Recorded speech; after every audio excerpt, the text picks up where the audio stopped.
मालदीव के राष्ट्रपति मोहम्मद मुइज्जू की पीपल्स नेशनल कांग्रेस पार्टी ने संसदीय चुनाव में प्रचंड बहुमत हासिल किया है और इस जीत के बाद मुइज्जू ने एक बार फिर भारत को तेवर दिखाए हैं।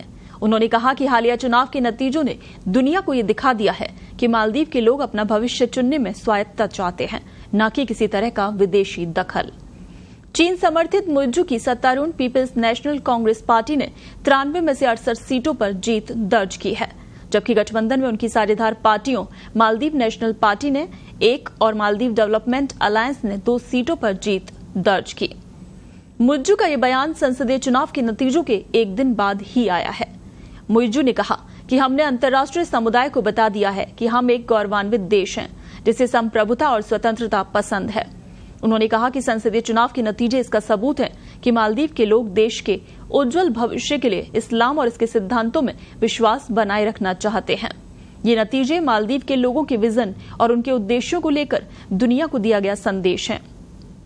उन्होंने कहा कि संसदीय चुनाव के नतीजे इस बात के भी सबूत हैं कि मालदीव के लोग अपने उज्जवल भविष्य के लिए विदेशी दबाव को खारिज कर स्वायत्तता चुनना चाहते हैं।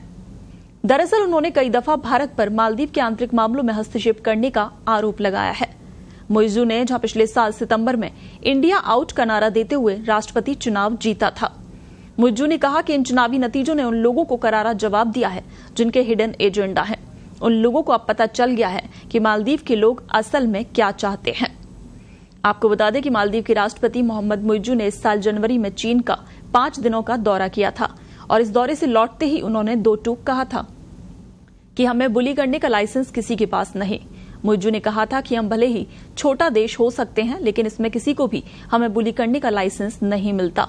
हालांकि मुइज्जू ने प्रत्यक्ष तौर पर किसी का नाम लेकर ये बयान नहीं दिया था, लेकिन माना गया है कि उनका निशाना भारत की तरफ है।